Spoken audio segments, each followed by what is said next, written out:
Ante todo y primeramente, antes de ponerme con la introducción, os recomiendo ver esta película.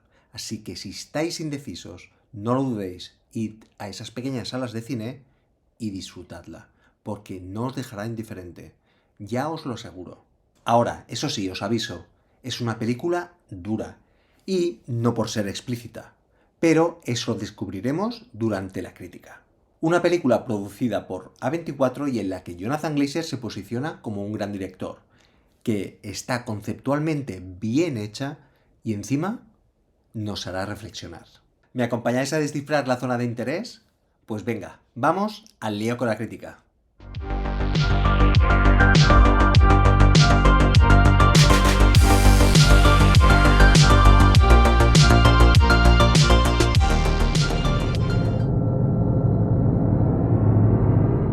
Antes de ponerme al lío, os diré que me hubiera gustado que nada de lo que ocurre en esta película, indirecta o directamente, hubiera existido. Y por consiguiente no se hubiera escrito ni el libro ni realizado la película. Pero por desgracia no ha sido así. Vamos, que nada de esto hubiera existido, ni siquiera en el pensamiento de las personas. Por lo que esta película se convierte en necesaria, y parte del riesgo lo ha asumido la productora A24, que siempre apoya al cine más diferente y trascendental y a directores como Jonathan Glazer. Así que, gracias. Y gracias también a Elastica Films por la distribución. Así que sin más dilación me pongo con uno de los directores más outsiders, Jonathan Glazer. Jonathan Glazer, director y guionista británico. Uno de los realizadores muy vinculados a la nueva ola del videoclip y culpable del estrellato en parte de Jamiroquai gracias a sus vídeos de Virtual Insanity y Cosmic Girl.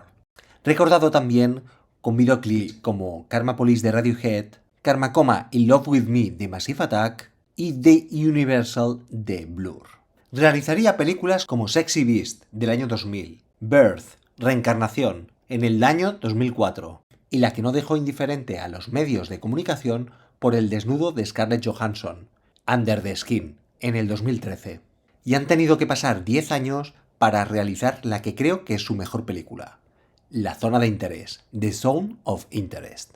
La película es una adaptación libre del libro de Martin Amis, publicado en el 2014 y en España bajo la editorial Anagrama en el 2015, con título homónimo, La Zona de Interés. Como he dicho, es una adaptación libre porque tiene la particularidad que renunciará a muchos personajes para centrarse únicamente en una familia, la del oficial de las SS y comandante de Auschwitz, en la vida real, llamado Rudolf Höss. Desde que Glazer se interesara por el proyecto, requirió más de 10 años de investigación y preparación antes del rodaje en Polonia.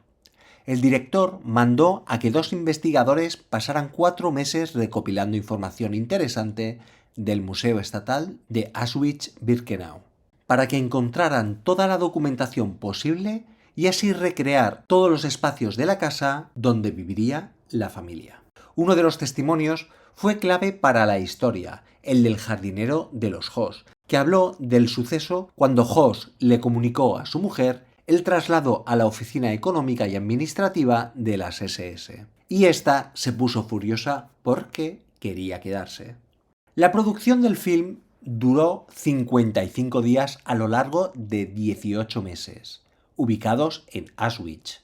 Tiene un formato casi episódico, ordenado meticulosamente como si estuvieran delimitados por muros, recurriendo al recurso de reducir a la mínima expresión para teatralizarlo todo a una situación concreta. Todo el equipo, junto con el director de producción, Chris Oddy, decidieron reconstruir y recrear la casa de la verdadera familia, así como también situaciones que aparecían en diferentes fotografías reales que tuvieron de referencia. Esta casa lindaba con los muros del campo de concentración, tal y como pasó en la realidad. El propio Glazer pudo comprobarlo él mismo, y fue una de las cosas que quería mantener.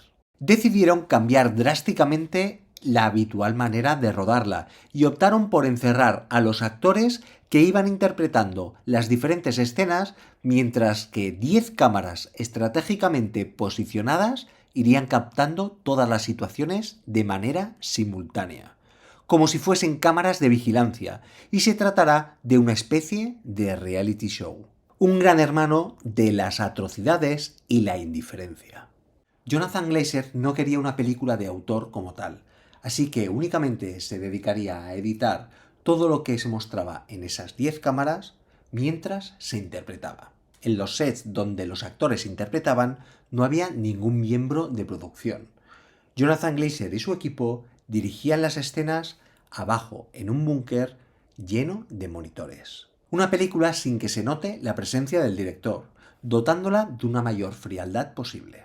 Descartaron también cualquier tipo de luz artificial, así que todo estará expuesto a la luz natural, con lo que nos dará una sensación contraria a una película del pasado, con una tonalidad más contemporánea, para dotarla de una estética más moderna y a su vez para que nuestros ojos no puedan distinguir la temporalidad. Un símbolo en el que este tipo de atrocidades está ocurriendo en el ahora. Así, Lucas Sall, famoso director de fotografía por Ida y Cold War, opta por el minimalismo en las imágenes, en la que no querían que nada glorificase el tema, queriéndolo hacer todo lo más objetivo posible, para que no hubiera juicios por parte de los espectadores en lo que a la simbología se refiere. Este utilizaría lentes de fabricación alemana, como la Leitz M08, con la importante premisa de utilizar solo tecnología del siglo XXI. Se filmarían muchas escenas dramáticas, que finalmente optaron por descartarlas del montaje final, ya que llenaban de artificialidad y podían interferir en las emociones de los espectadores, de una manera que no les interesaba. Así que se centraron en lo mundano para enfatizarlo aún más. Y por comentar algunos temas de postproducción, decir que todo lo que se ve a un nivel superior de los muros está recreado digitalmente, como si fuera 1943, a partir de documentos y fotografías del Museo de Auschwitz. La banda sonora está firmada por Mica Levi, también conocida como Mikachu, una profesional de la música experimental de origen británico de formación clásica, que también ha sido cantante, DJ, compositora y productora musical que ya colaboraría con Jonathan Glazer en Under the Skin, y que se llevaría el premio en Cannes a la mejor banda sonora. También destacaría por su trabajo en la banda sonora de Jackie de Pablo Larraín. Mica Levi compuso más música de lo que duraba la película, y por decisiones de Glazer totalmente justificadas, únicamente se quedaron con 14 minutos. El inicio y el cierre de la película ya dan para casi 10 de esos minutos. Una amalgama de música realizada con sintetizadores, voces y distorsión. Acordaos que esos pocos minutos no han dejado indiferente a nadie, aplicando el concepto del less is more, menos es más, cosa que se aplica en toda la película, como veremos a continuación. Y es que de manera poco habitual, la compositora estuvo presente en el concepto de edición y decidió junto al director que la música estaba compitiendo con otros aspectos más importantes de la película, como los sonidos de los campos de concentración. No podía ser que conceptualmente se rodara con la premisa de la naturalidad y que la música no cobrara ese sentido. Está justificada únicamente cuando toca, sin entorpecer a la supuesta realidad. Por eso, lo que prima en la película son los sonidos creados por Johnny Byrne, que colaboraría en películas como Pobres criaturas de Yorgos Lanthimos y Nope de Jordan Peele, y se cuidó meticulosamente este aspecto. Las escenas en negativo están acompañadas de sonidos vocales procesados con cierta oscuridad, mientras que se utiliza gritos reales humanos de un grupo de cantantes en la escena final. Sonidos que querían que sonaran reales sin llegar al sensacionalismo barato, como disparos, calderas, el silbido de las cámaras de gas, gritos. Estas escenas en negativo están protagonizadas por una vecina polaca de la familia Hoss, que existió realmente, llamada Alexandra, y que Jonathan Glazer tuvo la oportunidad de conocer recopilando información para la película. Y siguiendo con su estructura minimalista, estas escenas simbolizan que la luz y la esperanza pueden coexistir dentro de la oscuridad. Esta chica no era judía, era polaca y era miembro de una resistencia clandestina llamada AK, que utilizaban niños para que nadie pudiera sospechar de ellos. Un homenaje que hace Glazer a Alexandra y como hace su personaje en la película aprovechaba la oscuridad para dejar comida a los judíos. Querían representar así una especie de historia alternativa tan real como la familia Hoss, y que convivieran las dos juntas. Un personaje que será mostrado en blanco y negro en la noche y durante el día en escenas a color. Por ejemplo, en una escena en que la niña toca el piano. Toca una melodía real, llamada Sunbeams, que fue escrita por un prisionero que estaba en Auschwitz III. Este sobrevivió y grabó la canción. Tenemos entonces una referencia real de una obra de arte escrita por un superviviente de 1943. Referencias reales como los mismos objetos de la niña, la bici, su ropa, todo para hacerlo más real e impactante. Según el director de fotografía, las escenas de blanco y negro se filmarían con una cámara militar FLIR y que posteriormente se manipularían con inteligencia artificial para reescalar la resolución a las 4K, cosa que de primeras no dejaba con este tipo de cámaras. Destacar las maravillosas interpretaciones de Christian Friedel y de Sandra Hüller, que ya veríamos en Anatomía de una caída, y que a mi parecer creo que se enfrenta a un papel mucho más complejo por la manera en la que está rodada, interpretando al personaje de la mujer de Rudolf Hoss, Hedwig Hoss, personaje esencial en la película. La verdad es que hemos empezado el año con grandes películas. Los que se quedan, The Holdovers, Perfect Days o Pobres Criaturas. Y La Zona de Interés destacaría con estas como una gran producción. Una película que juega con el espectador de una manera muy literaria, indirectamente con nuestra imaginación, para que sintamos en primera persona todo lo sucedido, haciéndonos cómplices y a la vez creándonos una gran impotencia. Los espectadores seremos partícipes de todo. Lo veremos todo de una manera muy voyeur. Y además seremos otro habitante más en esa casa. Y deambularemos por todas esas habitaciones. Veremos la banalidad y el egocentrismo burgués ante todo el mal que delimita esas paredes en primera fila. La clave de todo aquí ha sido la figura de Jonathan Glazer y las numerosas decisiones que ha tomado, que lo hacen uno de los mejores directores actuales con su fresco y posmoderno enfoque. Desde la decisión de rodar la película in situ, recrear esa casa como la real, prescindir casi de la música, optar por esa manera de rodar como si de un reality show se tratase, decantarse por la luz natural y la importancia del sonido. Porque es una película que sin el sonido, cambia completamente. Parece otra película, aunque no os lo parezca. Se pierde esa inmersión que es el concepto básico para transportarnos a 1943 ante esos hechos. Así que os recomiendo verla en el cine o en plataformas con una buena barra de sonido, ya que notaréis la diferencia, os lo aseguro. También os recomiendo, tanto si la veis en el cine como si la veis en un futuro próximo en plataformas, verla en silencio y sin interrupciones, porque os puede llegar a frenar las emociones. Por eso es tan importante ese inicio tan conceptual, en el que con pocas imágenes irán instruyendo a nuestros oídos y prepararnos para lo que viene a continuación, como si nos estuvieran preparando para el terror más inmenso, priorizando la escucha antes que con las imágenes, totalmente al contrario de lo que nos tienen acostumbrados. Y es que mientras que uno puede cerrar los ojos o girarse para proceder a no mirar, estaremos esclavos ante el sonido del horror, sin poder escapar de ello, diciéndonos de alguna manera que esas víctimas tampoco tenían escapatoria, y nos pondrán en la tesitura de que esa familia, como otras en aquel entonces, vivían obviando la realidad por la abstracción de una ideología.